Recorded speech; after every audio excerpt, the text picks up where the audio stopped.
I nearly didn't buy this. In fact, I kidded myself that I wasn't going to buy this.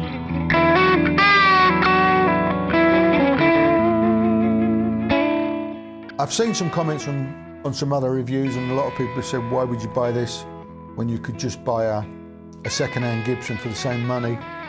It's a very good question.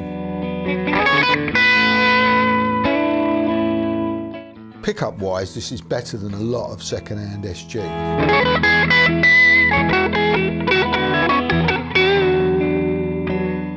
Yeah, I couldn't resist, basically. You know, I'm a guitar addict, and I love SGs.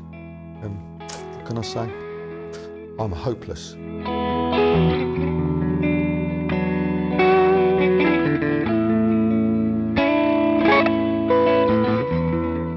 One thing that I noticed about this straight away, and I have to point out, for me it's the elephant in the room.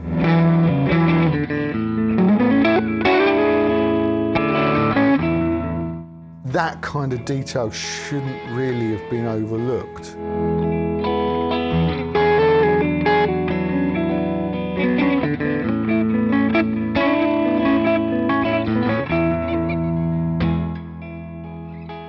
Hello, thanks for joining us again. You're very welcome. Happy New Year to you all.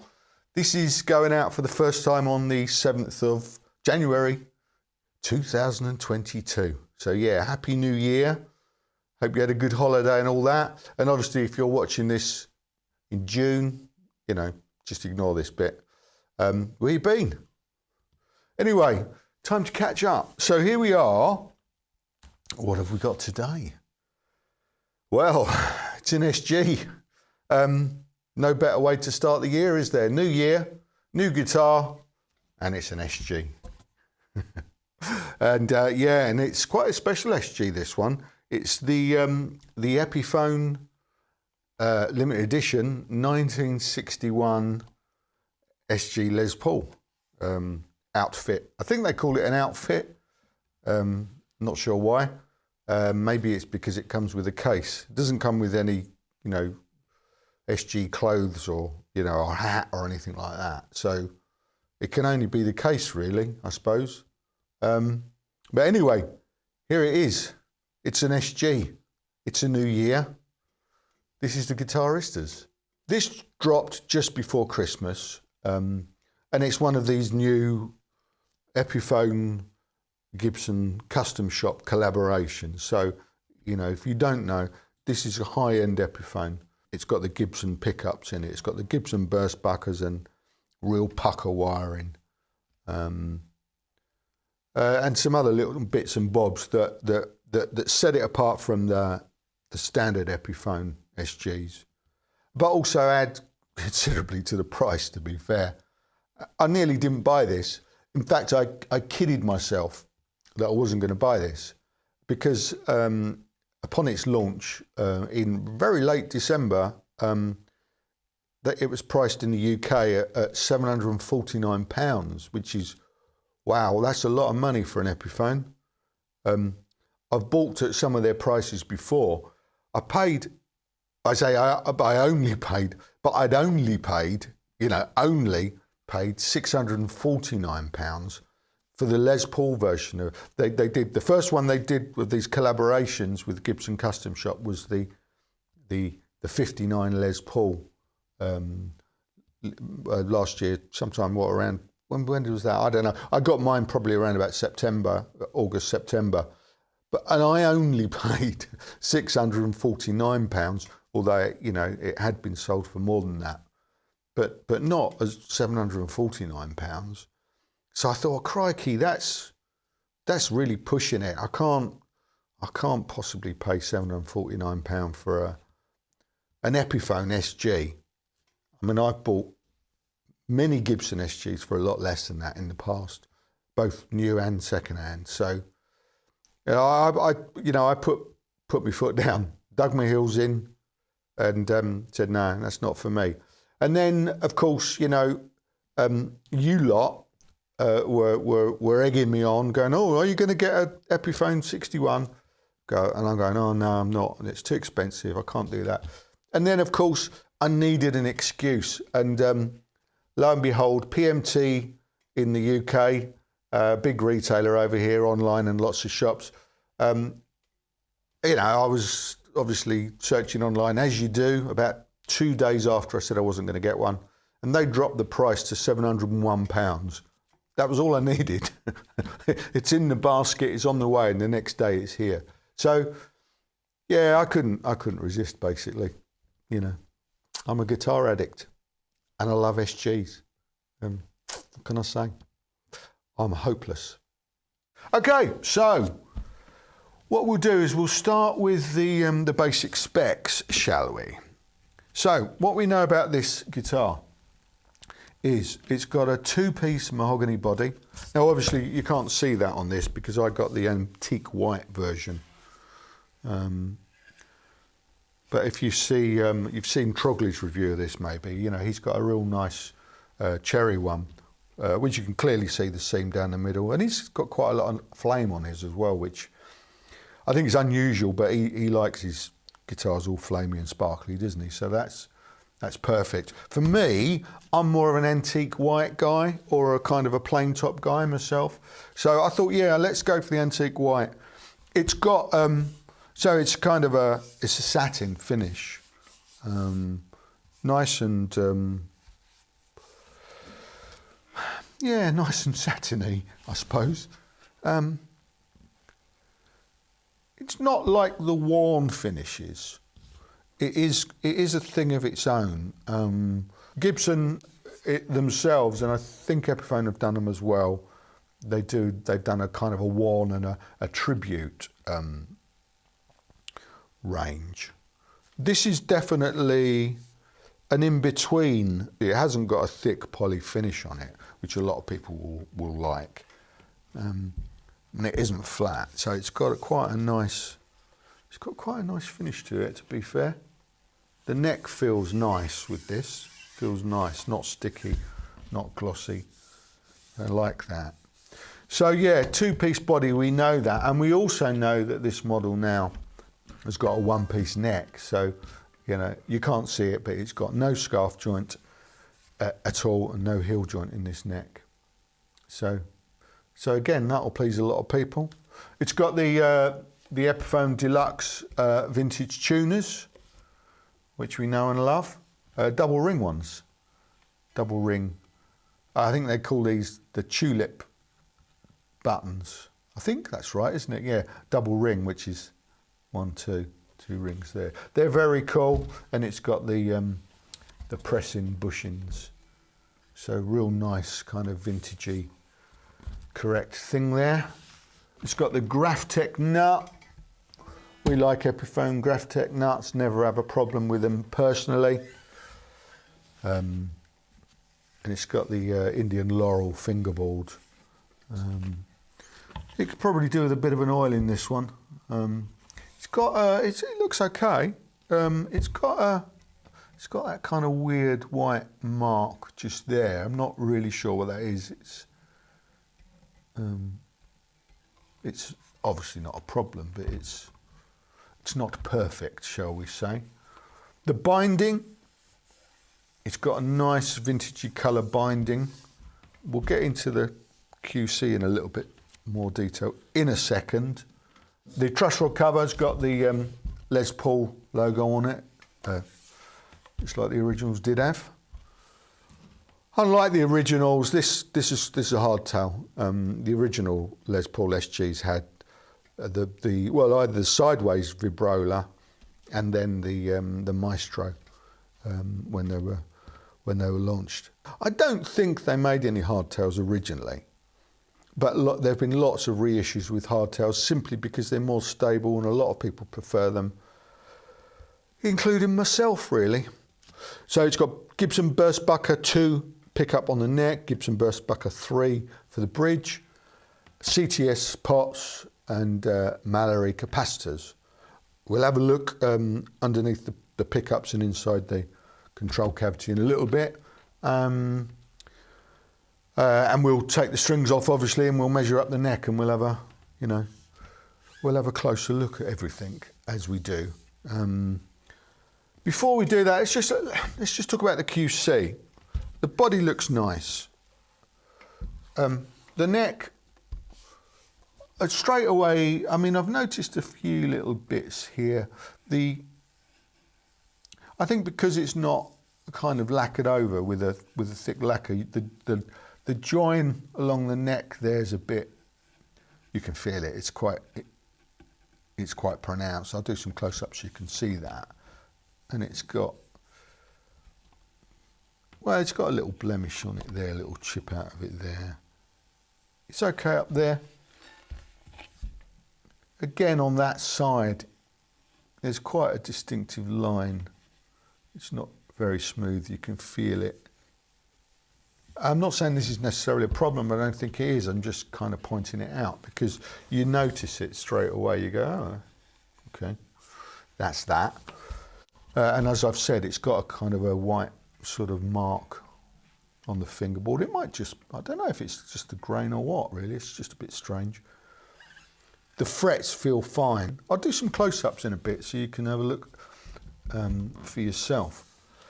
The main thing, okay, so there's one thing that I noticed about this straight away, and I have to point out, for me it's the elephant in the room.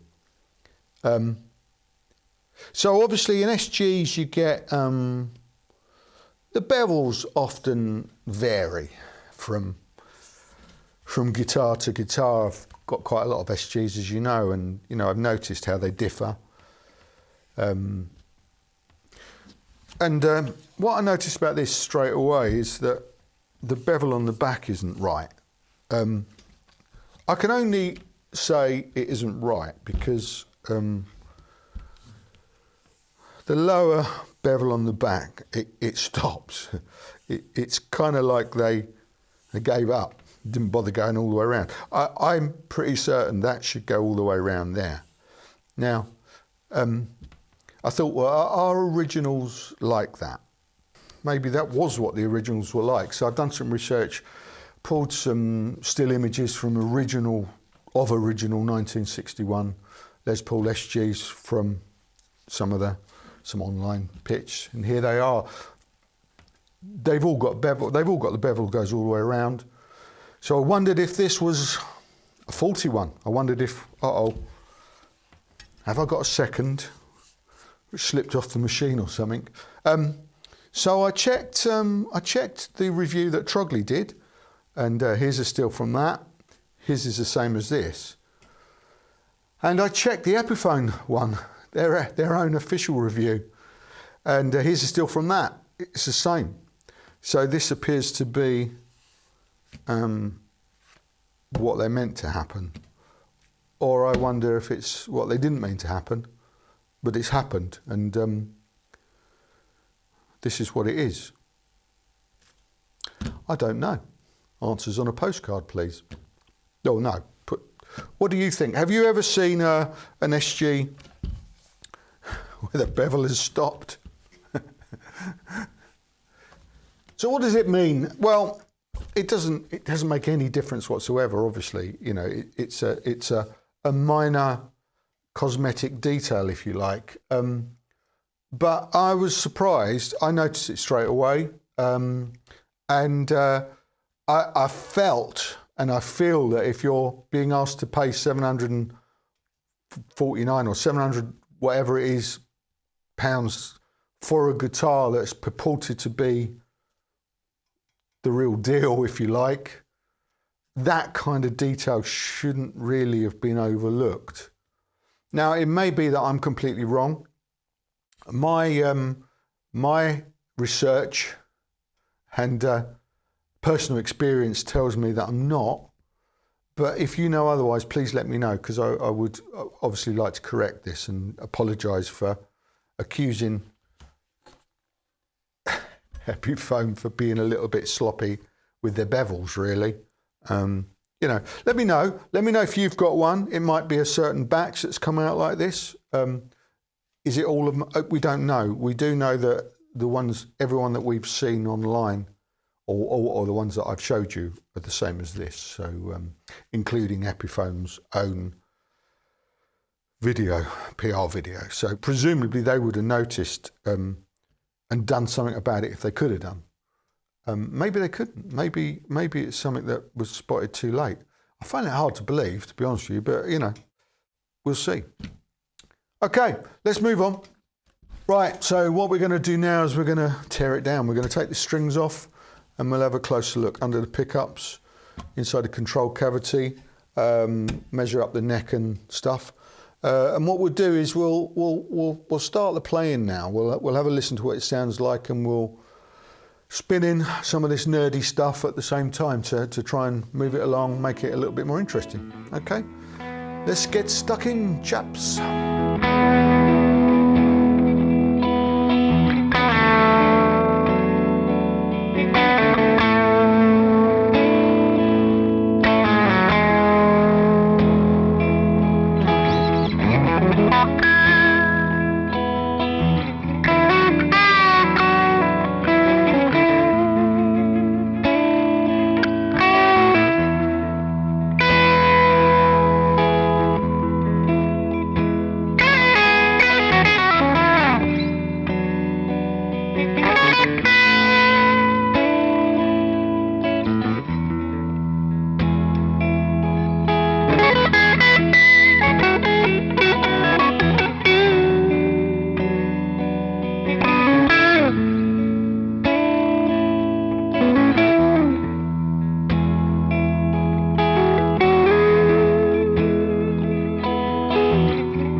So today I've got the Fender Hot Rod Deluxe 2 amp, which is only 40 watts, but if you've ever tried one, they're really loud.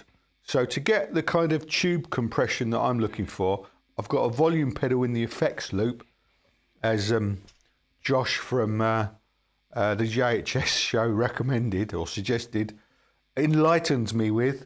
Volume pedal in the effects loop, so you can really... The amp's cranked on about 7, I think it is, which is really fucking loud. But if you put a volume pedal in the effects loop, you can turn it right down. So you're driving the preamp really hard, but it's not bursting your eardrums, basically. And it sounds like this. So with the tone and volume fully cranked on the bridge pickup, I have got the...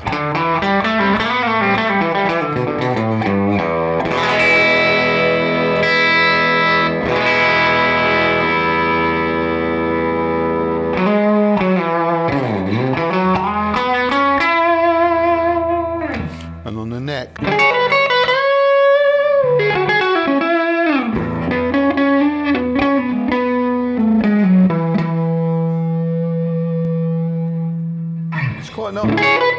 I quite like that. It's a bit fizzy. You can hear that kind of...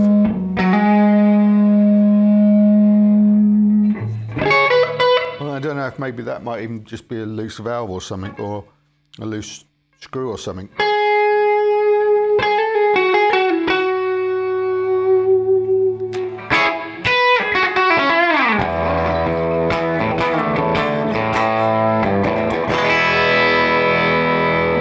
And of course you can clean that up by just rolling off the volume.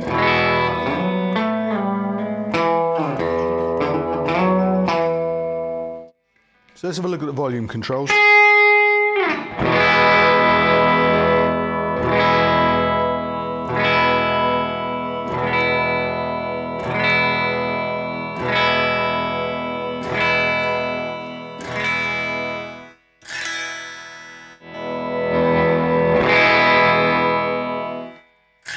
That works all the way through the range, and on the neck.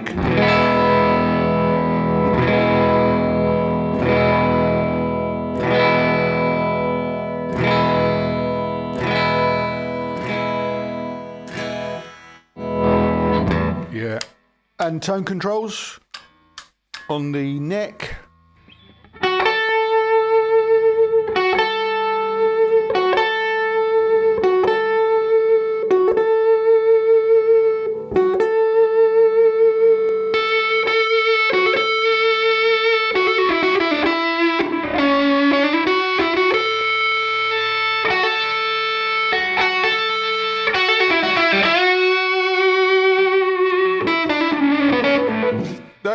So I've just put that's the rat pedal, so kind of like a high gain fuzz.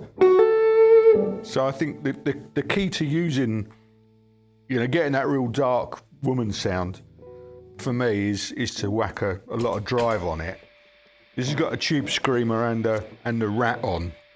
And then, so we're on the neck pickup with the tone rolled right off, and you've got this.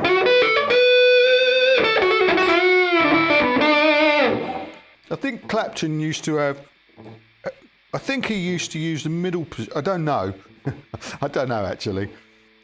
Something there in the back of my mind tells me that I read somewhere, could be complete nonsense, but that he was on the middle position with the one of them rolled right back. So let's try that with the middle position with the bridge pickup rolled back. Take the drives off. That's with no drive, that's good.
Okay, what does it weigh? 6 pounds 9 ounces. 2.98 kilos. There you go. It's an SG. Okay, strings off. Okay, so first things first, let's check the hardware. The bridge, it's like a standard Epiphone lock tone, heavyweight tailpiece at 73 grams. So by contrast, the lightweight aluminium ones weigh kind of 32 grams. So if you're worried about neck dive, you should probably keep that on. And the bridge, yeah, standard Epiphone branded lock tone lock, I can't remember, but there you go. So I think 49 grams. So nothing different at all about the hardware, same as the standard Epiphone SG. I can tell you now, I should have showed you before I took the strings off, but the action was quite high. So I lowered the action on this. I lowered the action, and I'll cut it. I'll cut in some B-roll here so you can see what I mean. On the bass side now, I've got just over 3/64ths, or as many people have pointed out, or some people have pointed out, I should do that in metric as well, really. So I will from now on. So that's just over 1.5 mil. And on the treble side, we got just over 1/32ths, or just over 1.5 mil. It's easier to do it in metric, isn't it? There you go. So that's how I've set the action. I didn't do anything else to it. I haven't touched the truss rod. The frets felt all right. As I say, if it kind of feels all right, I'll only kind of do what I think needs doing. If not, you know, if it's not broke, don't fix it, as they say. They call it a slim taper C neck. So let's have a look at the measurements and profile. So here's the neck profile and measurements at the 1st fret. And here's the neck profile and measurements at the 12th fret. Let's measure the pickups. Here we go. On the bridge, we got 8.22 kilo ohms. And on the neck, 7.89 kilo ohms. There you go. Let's have a look underneath them.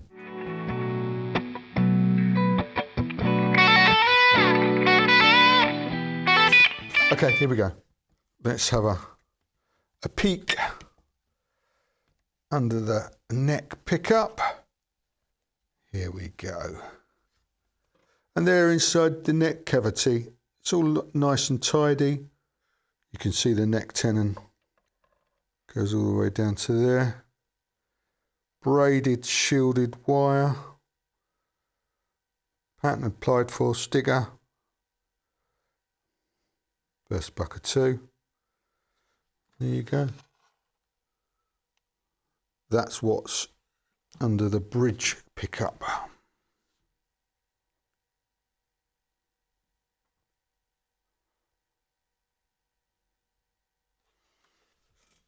Put that one back.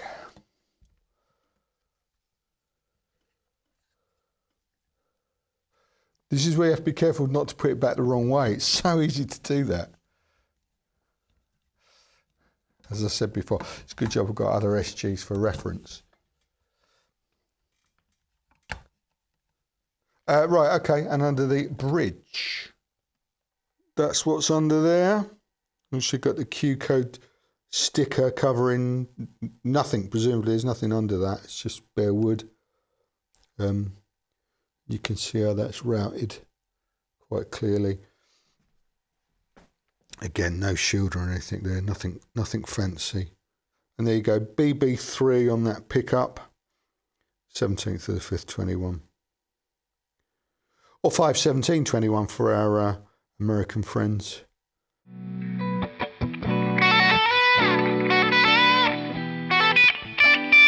So looking at the control cavity, it's got this printed on it.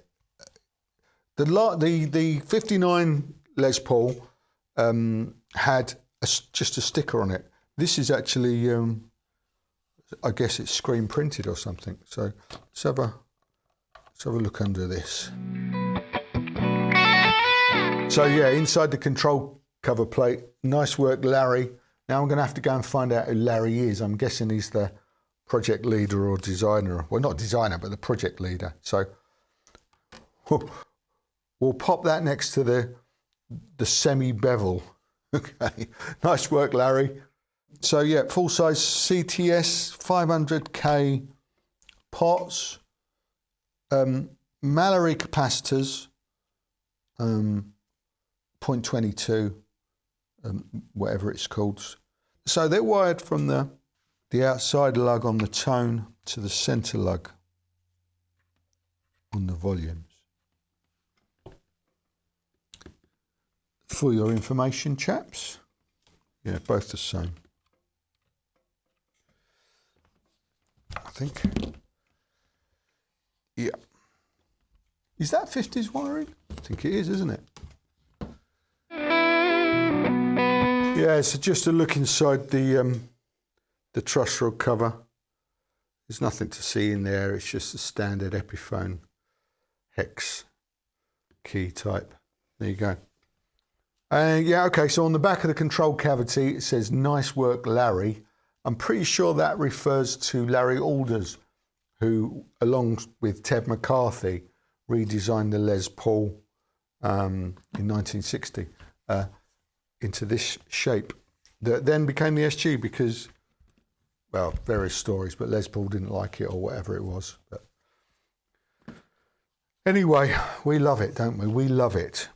Let's put all this back together and put some new strings on, and then we'll have a chat. All right, see what we think. See you in a minute.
And now the other thing we didn't do earlier, I'm going to do now, is the neck dive test. Let's have a stand back to where it just about gets my head in the shot as well. Let's put the old strap on. Always catches me here. I mean, that's just the, that's just how it feels. It feels you can feel the weight on the neck there. It's pulling the shoulder there. So that might annoy some people. It doesn't bother me the slightest. It never has done, and it never will do. But, each to their own.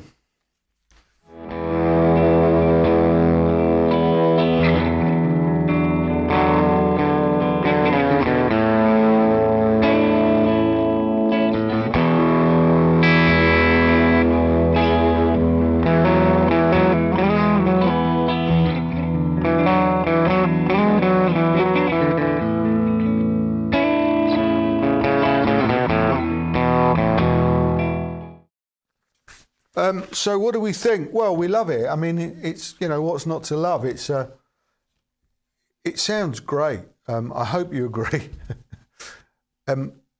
It did that thing that SGs do. For me, it inspires me. I mean, when I play an SG, I'm just coming home, I feel very comfortable playing them. I love how comfortable they are. Just, they do fit your body really well. And when you're sitting down and when you're standing up, they're so light. And that upper fret access, I mean, it's just, it is inspiring, and it makes you use the second octave, really, or it encourages you to use the second octave.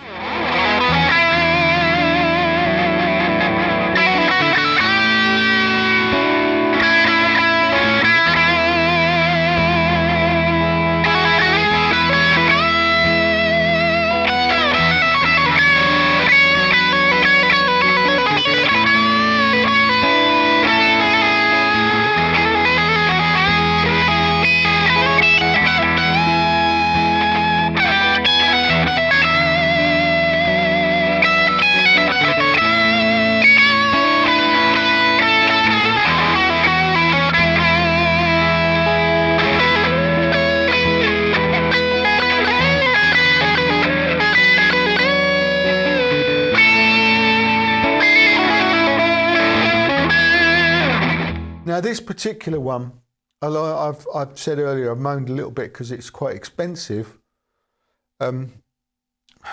It's difficult to say it's not worth it, because obviously we know, it comes with the hard case, which, is going to add 100 odd quid, $150, whatever, to the value.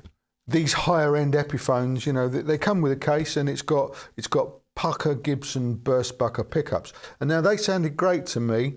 You might not agree, but to me it sounded great, and the controls all work. So all of that works. I've just noticed it hasn't got any metal pointers on the controls, which is a shame. That would have been a nice touch. It's a nice finish. It's it's nice. At least, for those of you that aren't keen on thick poly-coated guitars, there's nothing to complain about with this. I doubt it's nitros, but it's nice, and it'll age quite well, I suspect. Once you get you can see my grubby fingerprints on the back already. The neck feels nice. It's not chunky, but it feels nice. It feels very comfortable. It felt very comfortable. Yeah, it's a nice guitar. It's just that was the annoying thing. Just the price and that it wasn't quite there. I think Trogley made a point of saying, this. It's don't think you're getting a custom shop guitar. You're not. It's just inspired by Gibson Custom. We don't really know what that means. Maybe it's just a way to sneak the prices up. We'll absolutely bring this out and compare it to some Gibsons and the Epiphone standards and stuff, because a guitar like this, for me, it has to earn its keep, to be honest with you. One film out of this isn't enough. I'll try and get 2 or 3 out of this at least, to justify spending £701 on an Epiphone. I've seen some comments on some other reviews, and a lot of people have said, why would you buy this when you could just buy a second-hand Gibson for the same money? It's a very good question. It depends what second-hand Gibson you get. Pickup-wise, this is better than a lot of second-hand SGs, because a lot of those SGs used the pickups that aren't as good as this, let's say. There are various different ones, but a lot of SGs that I've bought, the first thing I've done is change the pickups. Because I think they were aimed at being kind of hotter, hotter rock and roll guitars, whereas this is more, or this pickup is while it can do that, it's got more of a vintage voice.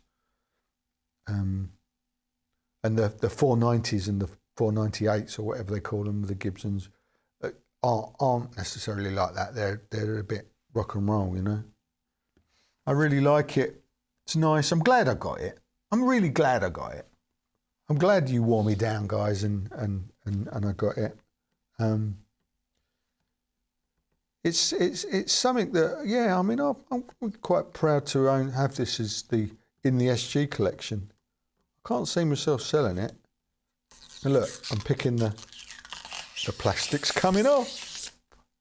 There you go. Probably someone there as well, but it's a bit. I'll get that off later. So there you go. Okay, so that's it. That's all I got for you today. Let me know what you think about the semi-bevel. Let me know if you've got one, or you're getting one, or you've decided not to get one, and why. I really do like it. I like it a lot. It's expensive. Is it worth it? Well, only you can decide. I'm really pleased I got it. We'll get our money's worth out of it, and that's all I can say, really, isn't it? Cool. Thanks very much for joining us. Don't know yet what I'm doing next week. Haven't decided. So why don't you join me next Friday and find out. Until then, take care. See you later. Ta-ra.